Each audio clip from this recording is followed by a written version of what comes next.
Hey all right and welcome to all in today's discussion. Now इस video में topic करने वाले हैं मॉडर्न हिस्ट्री का status of education during pre independence. जब इंडिया पे ईस्ट इंडिया कंपनी रूल कर रही थी, ब्रिटिश इंडिया बोला जाता था, तो पर्टिकुलर उस दौरान पर स्टेटस ऑफ एजुकेशन क्या था, मतलब यानी कि शिक्षा का स्टेटस कैसा था, कैसे उस समय लोग पढ़ा करते थे, राज्य कैसे थे और वो कैसे उनका एजुकेशन सिस्टम था।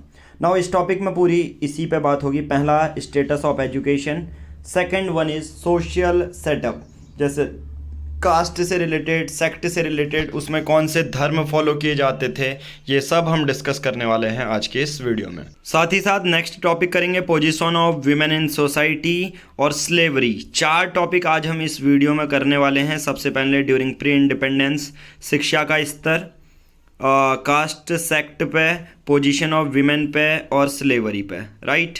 हे all right and welcome to all. देखिए यूपीएससी प्रीलिम्स बैच 2022 499 रुपीज़ में पूरा बैच आपको मिलेगा। NCERT reference book, extracted notes plus videos, सभी सब्जेक्ट 13 मंथ का current affair month wise plus videos मिलेगी। लेना बहुत सिंपल है, दिए गए नंबर पर आप गूगल पे, फोन पे कर सकते हैं। जो भी पेमेंट करेंगे उसकी स्क्रीनशॉट सेम नंबर पर व्हाट्सएप कर सकते हैं, राइट। पेमेंट करने के बाद कुछ ऐसे व्हाट्सएप ग्रुप के बैच में आपको ऐड किया जाएगा जहां पर सभी पीडीएफ आपको लाइन वाइज मिल जाएगी, लिंक आपको सीक्वेंस वाइज मिल जाएंगे। ये अनलिस्टेड लिंक हैं, तो जब व्हाट्सएप ग्रुप में आपको ऐड किया जाएगा ये सब आपको एक साथ मिल जाएंगे। चाहे हिस्ट्री है, जो भी प्रीलिम्स के लिए आप तैयारी कर रहे हैं, ये वीडियो लेक्चर सीरीज सिर्फ प्रीलिम्स के लिए ही होगी, जो कि होने वाला है 5 जून को। आगे जितनी भी वीडियोस आप देख रहे हैं, जितनी भी पीडीएफ आप देख रहे हैं, वही सिमिलर पीडीएफ और वीडियोस आपको व्हाट्सएप ग्रुप में व्हाट्सएप के थ्रू दे दिए जाएगी। Thank you, have a nice day. But PR publication की मोबाइल एप्लीकेशन आप डाउनलोड कर सकते हैं, साथ ही साथ चैनल को सब्सक्राइब कर लीजिए और हमारी वेबसाइट एड्यूप्सा से भी आप परचेज कर सकते हैं। Thank you, have a nice day. तो सबसे पहले जानेंगे शिक्षा का स्तर। Education was on traditional lines, मतलब उतना ज़्यादा वेस्टर्न अप्रोच नहीं आई थी जब तक ईस्ट इंडिया कंपनी नहीं थी, ठीक है। फिर तो वो क्रिश्चियन मिशनरीज लाए, फिर वेस्टर्न तरीके से जो वेस्टर्न सब्जेक्ट होते थे वो पढ़ाने लगे। And it discourage development of any original thought. सबसे पहले ट्रेडिशनल लाइन पे शिक्षा करवाई जाती थी और कहीं ना कहीं it discourage development of any original thoughts. अब सिंपल सी बात है, साइंटिफिक टेम्परामेंट नहीं होगा और वही संस्कृत, मतलब मैं पर्टिकुलर एक लैंग्वेज के बेसिस पे नहीं बोल रहा हूँ, बल्कि साइंटिफिक टेम्परामेंट उसमें ही नहीं था। Lack of scientific temperament during the pre independence, right. Knowledge was confined to literature, law, religion, philosophy and logic. मैंने बोला ना कि साइंटिफिक टेम्परामेंट नहीं था, साइंस वाले कोई सब्जेक्ट नहीं थे, मैथ्स नहीं था। जनरली लिटरेचर पे फोकस किया करते थे, सिर्फ लॉ पे, धर्म पे, philosophy and logic, and excluded the study of physical and natural sciences, technology और जोग्राफी। इनको पढ़ाते ही नहीं थे। समझ में आ रहा? ये तो जब ईस्ट इंडिया कंपनी, जब ब्रिटिश रूल आया, तब धीरे धीरे जो नए नए गवर्नर आए वो इम्प्लीमेंट करने लगे थे। सिर्फ एलिमेंट्री एजुकेशन को फैलाया जाता था।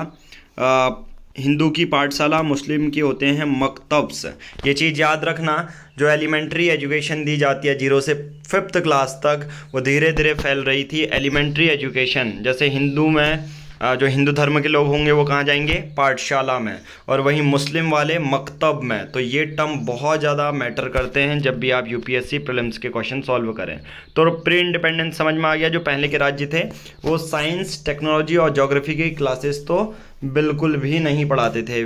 They have only focus on literature, law, religion and philosophy, right. तो एक यूपीएससी प्रीलिम्स का टॉपिक यहाँ पर से क्लियर हो जाता है कि उस समय एजुकेशन का स्टेटस क्या था, राइट। और दूसरा ये टर्म हमारा क्लियर हो जाएगा, पाठशाला और मकतब। नाउ नेक्स्ट है जो टॉपिक है स्टडी ऑफ एजुकेशन में और स्टेटस ऑफ एजुकेशन में, वो है चतुष्पतीस सौर या टॉल्स, ठीक है। या तो आप क्या कहोगे, चतुष्पतीस बोलोगे या टॉल्स बोलोगे।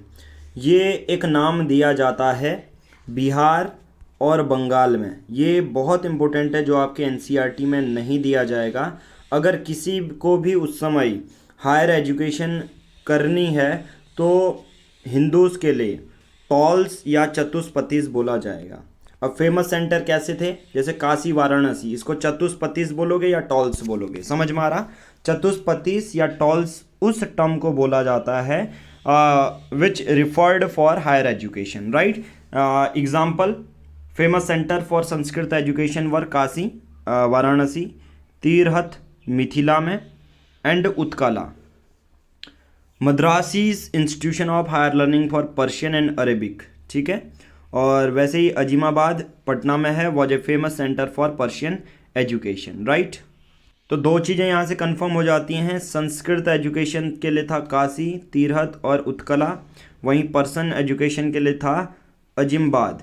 और चतुष्पतिस या टॉल्स किसके लिए रिफ़र है, हायर एजुकेशन के लिए। तो डायरेक्टली ये भी क्वेश्चन पूछा जा सकता है विथ रिस्पेक्ट टू टर्म चतुष्पति और टॉल्स, ये किससे रिलेटेड है, एग्रीकल्चर से रिलेटेड है, साइंस एंड टेक्नोलॉजी से रिलेटेड है, हायर एजुकेशन से रिलेटेड है, ठीक है। तो तीसरा ऑप्शन हमारा सही हो जाएगा, वो होगा हायर एजुकेशन, राइट। अब आपको क्या करना है, जब भी आप पढ़ें प्री इंडिपेंडेंस वाला टॉपिक, तो आपको क्या करना है, ये बन बनाए ऑलरेडी टॉपिक है, ऑलरेडी इसमें सब कवर है। अगर किसी को लगता है कि कोई पॉइंट ऐड करना है तो इस हैंड आउट को प्रिंट आउट कराना है और उस पर वो पॉइंट ऐड कर देना है, राइट। चलिए अब मैं बात करता हूँ प्री इंडिपेंडेंस के दौरान सोसाइटल सेटअप क्या था। प्री इंडिपेंडेंस के दौरान सोसाइटल सेटअप क्या था वो हम डिस्कस करेंगे, right. Many caste many sect, Bharat अलग अलग कास्ट में, अलग अलग धर्म में, अलग अलग रीजन जगहों में, ट्राइब और लैंग्वेज के बेसिस पे डिवाइडेड था।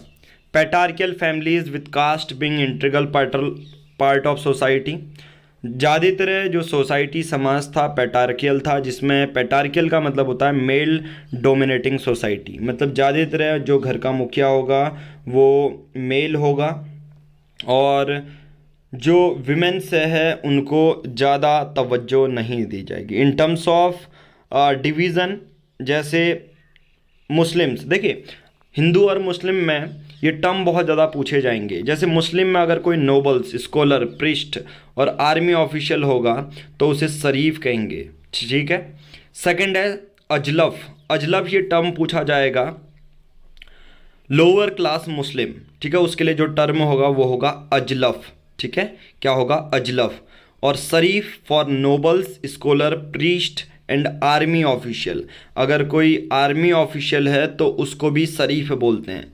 ऐसा आपको ज़्यादातर पाकिस्तान में ये शब्द जो हैं वो ज़्यादा देखने को मिलेंगे, राइट। तो दो यहाँ पर से हमने टॉपिक कर लिए हैं, शिक्षा का स्तर कैसा था प्री इंडिपेंडेंस, कास्ट और कम्युनिटी में जो टर्म बोले जाते हैं जैसे शरीफ और अजलफ ये क्या होते हैं। बात करते हैं next, position of women's in society, समाज में महिलाओं का पोजीशन क्या था। Women had little individuality of their own, महिलाओं को उतना फ्रीडम नहीं दी जाती थी। Mostly upper class women remained at home, lower class women worked in the fields and outside their homes supplementing the family income.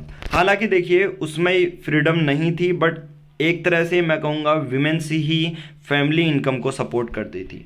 जैसे पर्दा है, सती है, डाउरी है, चाइल्ड मैरिज है, पॉलीगैमी है। पॉलीगैमी का मतलब होता है एक से ज़्यादा विवाह करना, जो मेल होगा एक से ज़्यादा विवाह करेगा तो उसे पॉलीगैमी कहेंगे। मोनोगैमी कहाँ होती थी, सिंगल। तो उस समय के समाज में पर्दा सिस्टम था, जैसे महिलाओं को पर्दा करना पड़ेगा मुंह में। सती यानी कि मेल अगर मर जाए तो फीमेल को भी उसकी जो वाइफ है उसको भी जल जाना पड़ता है। डाउरी मतलब दहेज प्रथा। चाइल्ड मैरिज यानी कि बाल विवाह कराना। Polygamy existed affecting the progress of women. ये सब चीज़ें थी, कहीं ना कहीं ये विमेंस के लाइफ में इम्पैक्ट कर ही रही थी। नेक्स्ट है Raja Sawai Jai Singh of Amber and the Maratha general Parshuram Bhau tried to promote widow marriage but failed. तो अगर डायरेक्ट बोला जाता है विडो रीमैरिज, मतलब एक विधवा है अगर उसको दोबारा उसकी शादी करानी है, तो दो नाम हमेशा पूछे जाएंगे आपसे। पहला है Raja Sawai Jai Singh of Amber and second Maratha general Parshuram Bhau. इन लोगों ने सोचा कि विडो रीमैरिज करवाना चाहिए but they were failed, right. Last topic आज की इस वीडियो का हम डिस्कस करते हैं regarding the slavery. European travellers and administrator reported wide spread slavery in India.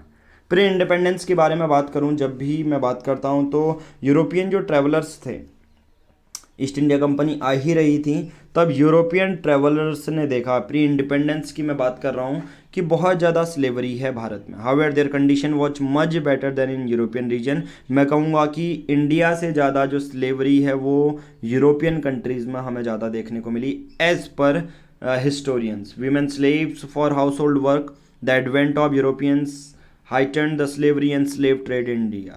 जैसे जैसे अगर एक चीज़ आपको मैं बताऊं, बहुत इन 4 पॉइंट से एक हमारा ये पॉइंट क्लियर होता है कि अगर कोई भी पूछे प्री इंडिपेंडेंस में इंडिया में स्लेवरी ज़्यादा थी या यूरोपियन कंट्रीज़ में, आपका आंसर होगा यूरोपियन कंट्रीज़ में। ठीक है। सेकंड, अगर कोई बोलेगा कि भारत से अगर स्लेब बेचे जा रहे हैं, खरीदे जा रहे हैं, तो इसके पीछे क्या रीज़न था या किसने ये शुरू किया था, तो द एडवेंट ऑफ यूरोपियन, जब से यूरोपियंस आए, चाहे इंग्लैंड लंदन वाले, फ्रांस वाले, डेन्स वाले, ठीक है, heightened the slavery and slave trade in India. तो भारत में स्लेवरी बढ़ने का एक प्रमुख कारण यही था कि यूरोपियंस आए, तब भारत में स्लेव ट्रेड और तेज़ी से बढ़ा। ठीक है। उस समय प्री इंडिपेंडेंस के दौरान वीमेन स्लेव भी हुआ करती थी फॉर हाउस होल्ड वर्क, किसी के घर में बर्तन धोने हो, ये सब चीज़ें। ठीक है। तो आज की इस वीडियो में हमने 4 टॉपिक कंप्लीट कर लिए हैं। शिक्षा का स्तर, ये सभी एक ही टॉपिक के अंदर आते हैं, प्री इंडिपेंडेंस। और ये अगर आप इन टॉपिक के बेसिस पर अपनी यूपीएससी प्रीलिम्स जो मॉडर्न हिस्ट्री के कॉन्सेप्ट बहुत तेज़ी से सुधार सकते हैं और आने वाले जो भी टेस्ट होंगे उसको आप इजीली क्रैक कर सकते हैं। अचीवमेंट की बात है, मैं बात करूँ सिमिलर टॉपिक से, सिमिलर वीडियो से 18, पिछली बार हमने सिर्फ 88 बच्चों को लिया था, उसमें से 17 का सिलेक्शन हुआ है यूपीएससी प्रीलिम्स में। आप भी सभी टॉपिक को ले सकते हो, लेना बहुत सिंपल है। दिए गए नंबर पर जो आपको स्क्रीन में पॉपअप कर रहा है, उस नंबर पर आप गूगल पे, फ़ोन पे कर सकते हैं और आगे जानकारी इस वीडियो की आपको मिल जाएगी। धन्यवाद। Have a nice day. But साथ ही साथ पीआर पब्लिकेशन चैनल को सब्सक्राइब कीजिए, बेल आइकन को प्रेस कर लीजिए, ताकि जितने भी नोटिफिकेशन आप तक और कोई भी रिलेटेड हिस्ट्री, एनसीईआरटी अभी हमारी एमसीक्यू सीरीज चल रही है, एक्सप्लेनेशन सीरीज चल रही है, राइट, ज्योग्राफी, इकोनॉमी चल रही है, उन सब के अपडेट आपको बेल आइकन प्रेस करने पर ही मिलेंगे। Thank you. Have a nice day.